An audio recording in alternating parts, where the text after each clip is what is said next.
제2차 세계대전의 영웅인 더글라스 메가더 장군이 전쟁의 승자가 되어서 고향에 돌아왔을 때 있었던 이야기입니다. 누군가가 이렇게 물었습니다. 장군님은 아직도 별로 늙어 보이지 않습니다. 그러자 메가더 장군이 이렇게 대답했다고 합니다. 사람이 얼마의 세월을 살았다고 자동적으로 노인이 되는 것은 아닙니다. 하나님이 주신 꿈을 포기했을 때 그는 노인이 되는 것입니다. 저는 이 이야기 속에서 노인에 대한 정의, 노인에 대한 우리의 생각을 좀 정리할 필요가 있다고 생각합니다. 그렇습니다. 하나님이 주신 꿈을 포기했을 때 노인이 됩니다. 세월은 피부에 주름살을 만들지만 영적인 성장을 멈추면 영적 노화 현상에 빠지게 됩니다. 그리고 하나님 나라를 바라보는 믿음의 눈이 약해지면, 시력이 침침해지면 더 세상을 바라보는 눈만 열리게 됩니다. 참 경계해야 할 일들입니다. 우리는 금년 한 해 동안 정말 치열하게 살아왔습니다. 어떤 때는 삶이 무너지는 큰 슬픔에 빠졌습니다. 사랑하는 아내를 보낸 가정이 있고, 정말 온 마음을 다해 효성스럽게 모시던 어머니를 잃은 가정도 있고, 그 못지않게 여러 가지 많은 일들로 큰 슬픔에 빠졌던 우리 성도들이 있습니다. 어떤 순간은 모든 것이 끝날 것 같은 절망을 느낄 때도 있었습니다. 물론 우리 중에는 놀라운 하나님의 은혜를 입고 하나님을 찬양한 분도 있습니다. 우리는 모두 이런 모든 상황들을 이겨내며 여기까지 왔습니다. 사랑하는 성도 여러분, 잘 참았습니다. 잘 이겨냈습니다. 주님을 힘입어 잘 살아오셨습니다. 그래서 묻습니다. 우리가 지금까지 모든 상황을 이겨내고 여기까지 온 것은 전적으로 하나님의 은혜라는 사실을 인정하십니까? 아멘. 그러면 여기까지 우리를 도우신 에벤에셀의 하나님께서 이후로도 도와주실 여호와 일의 하나님이 일하는 사실을 믿습니까? 아멘. 이제 우리는 이 하늘을 보내며 지금까지 우리를 돌봐주신 하나님께 감사해야 합니다. 그리고 다시 새해를 허락하신 하나님께 감사하며 마음의 옷깃을 여며야 합니다. 새해를 맞이하는 성도답게 이제 어떻게 살아야 될 것인가를 다시 재다짐하는 은혜가 있기를 축복합니다. 자, 그러면 이 덧없이 흘러가는 세월 속에서 우리는 어떤 자세를 가져야 할까요?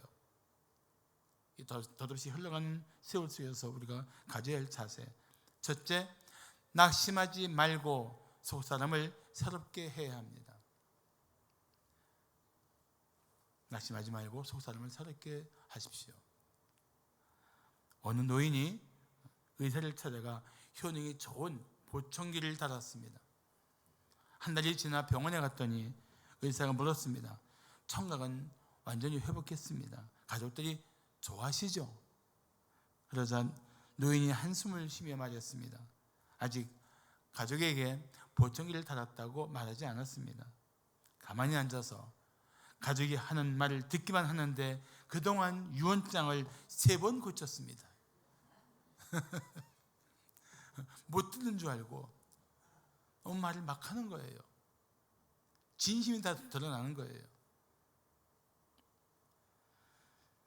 사실 늙는 것도 서러운데 가족이 하는 말을 들으면서 지나온 모든 삶의 희생들이 인정받지 못하고 무시당하면 더 가슴이 아플 것 같습니다. 사람은 세월이 간다고 변하지 않습니다. 저절로 변하지 않아요. 나이 먹는다고 성화되지 않습니다. 오히려 나이 들면서 더 추해지는 사람들이 제법 있습니다. 그러니까 나이가 벼슬인 것처럼 젊은이들에게 막 대하고, 그래서 젊은이들이 무시당하는 일들이 있습니다. 나이 든 사람들이 싸우다가 말다툼하다가 제일 많이 하는 말이 뭔지 아시죠? 너 나이가 몇 살이야? 이 말을 이제 궁지에 몰리면 이 말을 먼저 합니다. 존 길모어라는 분이 쓴 노년의 유혹을 이겨내라 하는 책이 있습니다. 노년의 유혹을 이겨라. 이 책에 인생의 마무리를 잘 하지 못하도록 막는 다양한 유혹들의 실체를 정확하게 말해주고 있습니다. 길모어 박사는 50세가 넘은 사람들에게 흔히 보이는 으스대고 과거에 안주하고 불평하고 험담하고 염려하고 일을 미루고 고집불통이 되려는 경향이 있다고 지적합니다.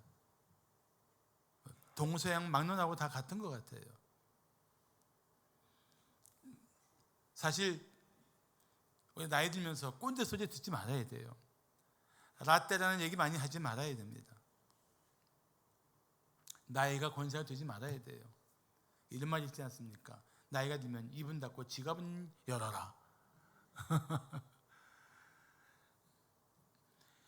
오히려 나이 들수록 우리는 노인의 지혜를 드러낼 수 있어야 합니다. 욥기 12장 12절을 말씀하기를 늙은 자에게는 지혜가 있고, 삶의 경륜 속에 나타나는 지혜가 있을 거 아니에요. 장수하는 자에게는 명철이 있느니라. 참 그런 모습을 보여야 하는 것입니다. 제가 어릴 때 생각해 보면 우리 부모님이나 우리 할아버지 할머니들, 또 우리 교회 안에 많은 연로하신 분들은 요즘처럼 학벌은 별로 없었어요. 그런데도 불구하고 그들은 참 지혜로운 분들이었고 정말 존경할 만한 어른들이었다는 기억이 생생합니다. 자, 오늘 본문 16절을 말씀하기를 그러므로 우리가 낙심하지 아니하노니 우리의 겉사람은 낡아지나 우리의 속사람은 날로 새로워진다고 말씀하고 있습니다. 겉사람은 육체, 속사람은 정신, 이런 것이 아닙니다. 저는 성경 연구를 하던 중에 이 겉사람과 속사람을 가장 잘 설명한 사람이 폴 바네트라는 신학자라고 생각합니다. 이 폴 바네트는 이렇게 설명했습니다. 이것은 육체와 정신을 구분하는 게 아니라 전 존재를, 우리 한 인격적인 한 사람의 전 존재를 두 가지 다른 관점에서 보는 것이다. 겉사람은 죽을 수밖에 없는 존재이고 속사람은 내세에 속한 사람이다. 사람들은 예수를 믿고 영원한 생명이 없으면 이 겉사람만 생각할 수밖에 없는 거예요. 이게 늙고 죽고 그렇게 끝날 사람들. 근데 우리에게는 내 안에 속사람, 새 생명, 놀라운 하나님이 주신 그런 새로운 피조물로서의 생명이 있단 말이죠.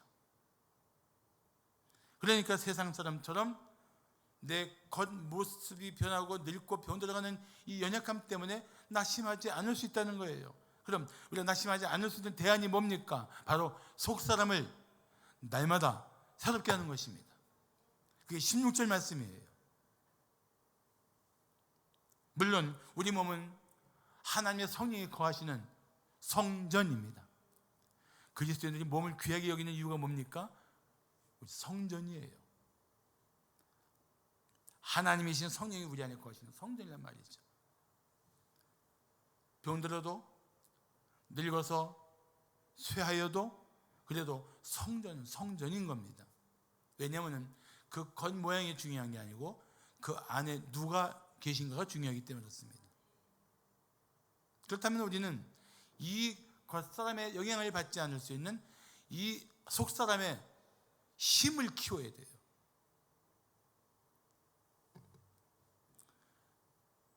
오히려 속사람의 날로 새로워지면서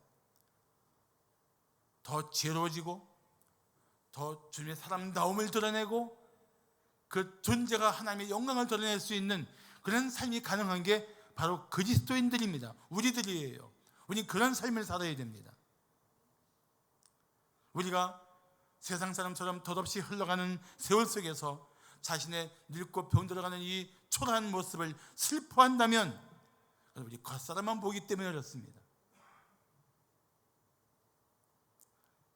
그러므로 우리는 겉사람의 쇠약함을 보지 말고 속사람을 날마다 새롭게 해야 합니다. 자, 어떻게 하면 우리 속사람을 날마다 날로 새롭게 할 수 있을까요?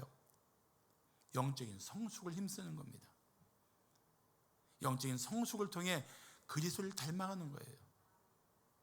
그래서 그 일을 위해서 우리 믿음이 더 성장하도록 날마다 성경을 읽고 묵상해야 하는 겁니다. 그리고 때마다 하나님의 임재 앞에 나가서 기도해야 하는 겁니다. 그래야 쇠어야가는 이 육체의 변화에 상관없이 우리는 더 하나님의 사람답게 지혜롭게 더 은혜롭게 더 존귀하게 살게 될 줄로 믿습니다. 자, 덧없이 흘러가는 세월 속에서 우리는 어떤 자세를 가져야 할까요? 둘째, 환난을 받더라도 영광을 주목해야 합니다.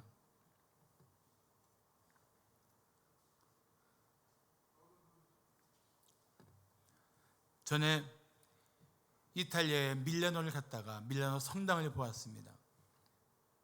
성당 출입문 중심에 십자가가 있는데 그 십자가의 오른쪽 밑에 왼쪽 밑에 그리고 십자가 위에 문양이 있었어요. 저는 그게 라틴어라서 무슨 뜻인지 몰랐습니다.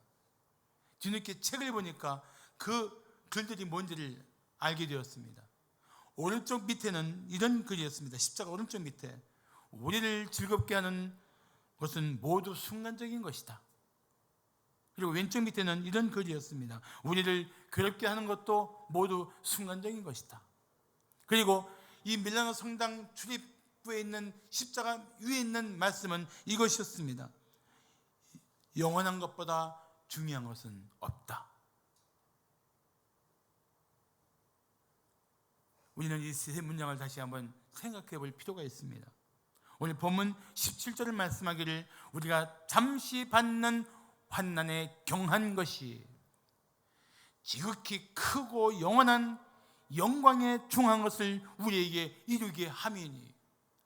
저는 이 본문을 묵상하다가 가슴 설레는 큰 감동을 받았어요. 와, 우리가 받는 환난은 우리에게 영광을 이루게 하시는 하나님의 큰 그림 속에 있구나. 하나님의 큰 계획 속에 있구나. 하나님이 우리의 환난을 영광으로 이루게 하시는 그 섭리 가운데 우리의 삶을 붙들고 계시구나. 저 그걸 확신했어요. 할렐루야. 그 하나님을 믿습니까? 정말이에요. 우리 하나님은 우리의 환난을 영광으로 이루시는 하나님이십니다. 그런데 다시 한번 본문을 보세요. 17절을 보시면 여기에 환난과 영광의 차이점이 아주 대조적으로 잘 나타나 있습니다. 환난은 잠시 받는 것이고 경한 것, 가벼운 거예요. 가볍다는 뜻은 무슨 뜻이냐면 우리가 감당할 수 있고 이겨낼 수 있는 정도라는 뜻입니다. 그런데 환난은 잠시요 가벼운 거예요. 그런데 여기에 비교할 수 없는 영광은 어떻습니까? 지극히 크고 영원해요.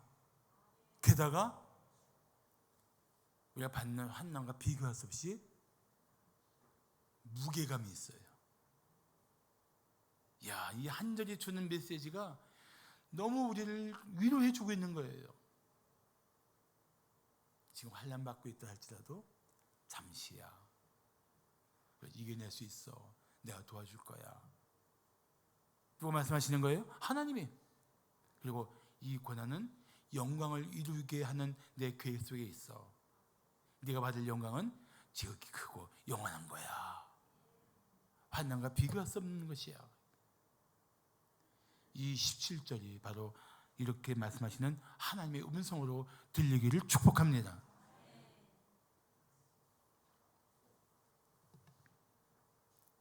바울은 이런 말을 했습니다. 자녀이면 또한 상속자, 곧 하나님의 상속자요.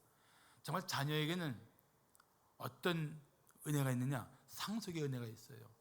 제가 전에 저를 친아들처럼 사랑하시던 분이 있었습니다. 그분이 돌아가셨는데 저는 상속 이게 단 한 푼도 안 왔어요. 말로는 상속 아들인데 저는 친아들이 아니었던 겁니다. 근데 우리 주님은, 우리는 하나님은 말씀하십니다. 넌 내 자녀야, 내 상속자야. 우리를 위해서 하나님께서 예비하신 큰 유업이 있는 줄을 믿으십시오. 그래서 말씀하십니다. 그리스도와 함께하는 상속자니 우리가 그와 함께, 누구예요? 그리스도와 함께 영광을 받기 위하여 고난도 함께 받아야 할 것이니라. 이 상속의 영광을 받을 만한 그런 비전이 있다면 그리스도와 함께 고난 받을 각오를 해야 됩니다.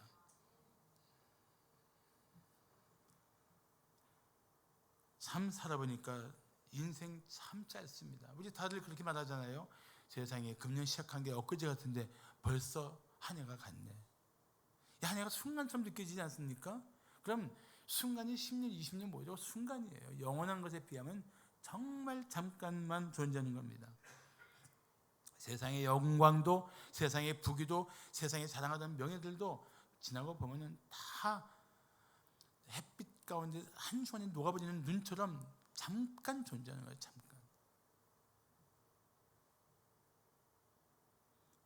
우리는 이 덧없이 흘러가는 세월 속에서 환난을 피하는 사람이 아니라 오히려 이 환난 중에 영광을 바라보고 이겨내야 합니다.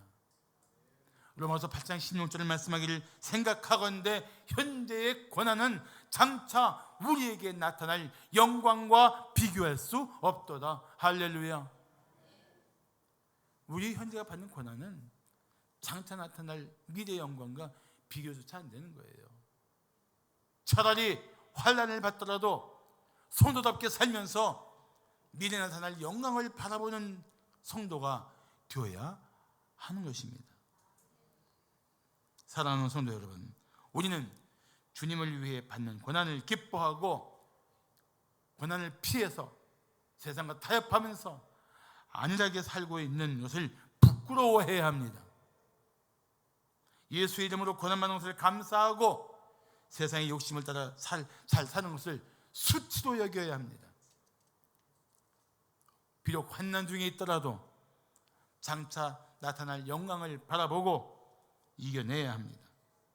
환난은 우리가 정말 하나님만 바라보고 있는지 세상을 더 의지하고 있는지를 분별하게 합니다. 그래서 존 버녀는 이런 말을 했습니다. 주님은 자신의 환난의 도리깨를 사용하며 알곡과 쭉정이를 분리시킨다. 환난을 통해서 알곡 같은 믿음인지 쭉정이 같은 사람인지를 알게 된다는 것입니다. 사랑하는 성도 여러분, 환난 중에도 영광을 바라보면서 승리하기를 축복합니다. 자, 마지막으로 덧없이 흘러가는 세월 속에서 우리는 어떤 자세를 가져야 할까요? 셋째, 보이지 않지만 영원한 것을 주목해야 합니다.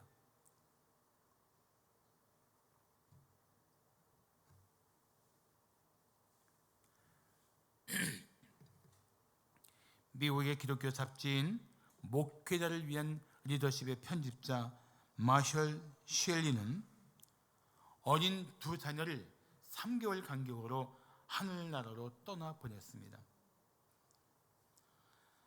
하나님의 존재를 부정하고 싶을 만큼 큰 고통을 겪었습니다. 그렇지만 그는 이 고통으로부터 하나님의 놀라운 섭리와 사랑을 다시 깨달았습니다. 그리고 자기가 편집하는 그 잡지에 이런 글을 실었습니다. 둘째 아이 토비는 희귀한 유전병을 갖고 태어났다. 비록 몸이 그럴지라도 평생 사랑해 주리라 다짐했지만 이유도 모른 채 태어난 지 2분 만에 세상을 떠났다. 3개월 뒤 멀쩡히 자라던 첫째 딸마저 갑자기 세상을 떠났다.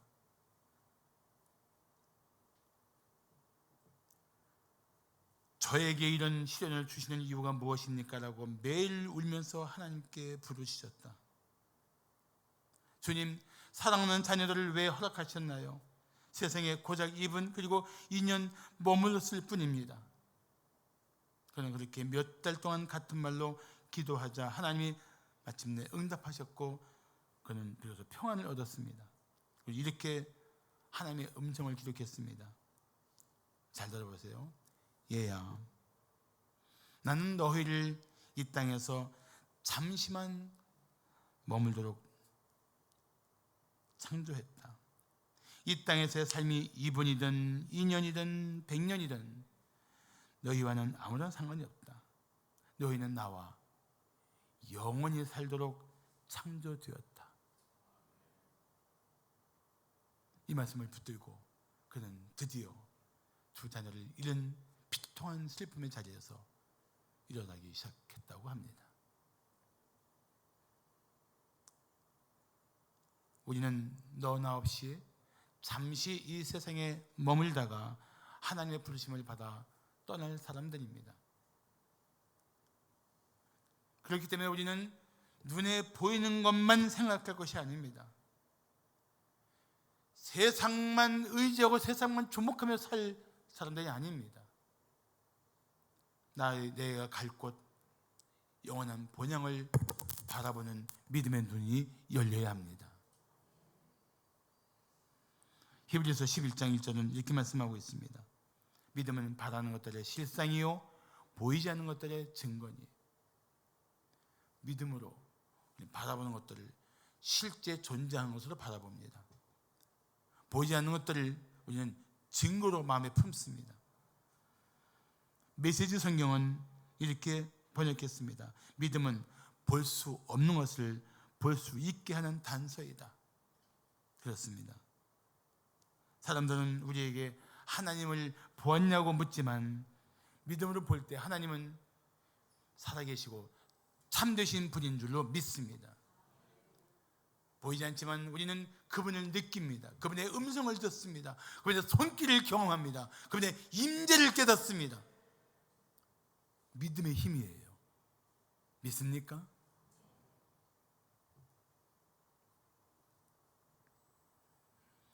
이 세상에 볼 수 없는 하나님과 그의 나라를 우리는 믿음으로 바라보아야 합니다.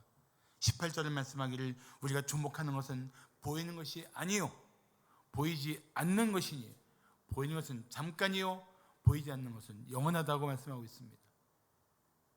보이는 것에 시선 뺏기지 말고 보이지 않는 하나님의 영원함을 우리는 주목해야 합니다. 우리가 보고 열광하는 것은 잠깐 존재하는 것들입니다. 생명까지 바쳐가며 소유하려고 몸부림친 것들도 잠깐 소유하는 것뿐입니다. 우리는 믿음의 눈으로 영원하신 하나님과 그의 나라를 주목해야 합니다.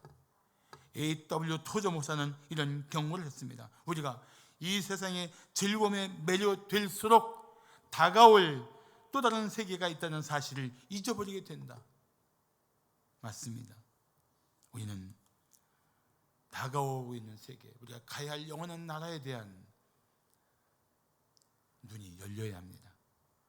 요한일서 2장 17절에 말씀하기를 이 세상도 그 정욕도 지나가되 오직 하나님의 뜻을 행하는 자는 영원히 거한다고 말씀하고 있습니다. 사랑하는 성도 여러분, 이제 새해에는 일시적인 것들, 잠깐 존재하는 것들, 사라질 것들에 시선 뺏기지 말고 영원한 것을 주목하고 영원한 하나님의 말씀을 힘써 행하는 영혼을 사모하는 성도들 되시기를 축복합니다.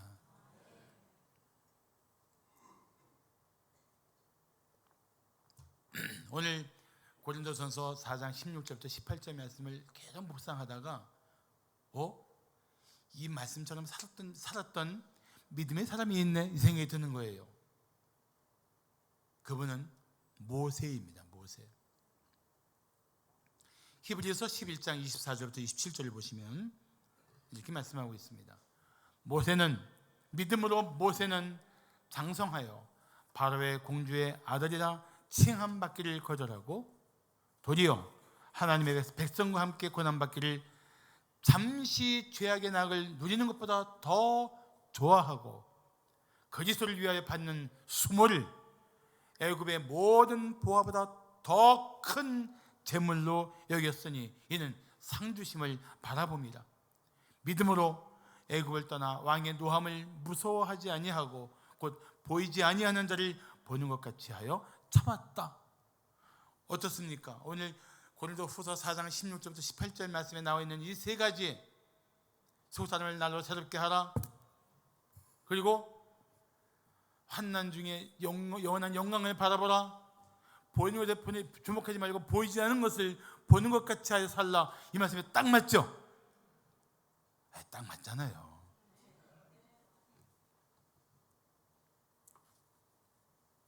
그렇습니다. 믿음으로 사는 사람은 죄의 쾌락보다 차라리 하나님 백성답게 고난을 선택합니다.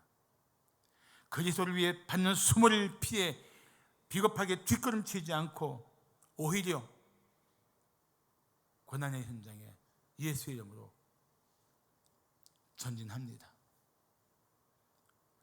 세상의 권세보다 비록 보이지 않지만 하나님을 두려워하는 마음으로 이 세상의 것들과 타협하지 않고 어떤 환난과 두려움도 이겨냅니다. 우리도 이제 이런 믿음으로 다시 무장해야 합니다. 이 믿음의 무장이 필요해요. 그리고 이제 세상의 일시적인 것에서 눈을 돌려서 영원한 나라를 바라보아야 합니다. 랜디 알코는 이런 지적을 했습니다. 서양의 많은 그리스도인은 습관적으로 영혼을 고려하지 않고 행동한다. 우리는 너무 순간적인 것에 집중하며 일시적인 것에 관심을 뺏긴다. 참, 서양만 그렇습니까? 우리도 마찬가지예요. 우리도 그럴 수 있어요. 이제 우리는 다시 새해를 맞이하면서 뜻을 정해야 합니다. 그리고 이렇게 기도해야 합니다. 주님, 우리 눈을 열어 하나님과 그 나라의 영광을 보게 하옵소서. 그리고 영적인 나그네로서 저 본향을 향해 전진하게 하옵소서. 낙심하지 말고 죄에 타협하지 말고 세월 갈수록 내 속사람은 예수를 닮게 하옵소서. 이것이 오늘 우리의 기도가 되고 이 기도를 힘입어 새해를 맞이하는 영적으로 무장된 성도들 되시기를 축복합니다. 할렐루야. 기도하겠습니다.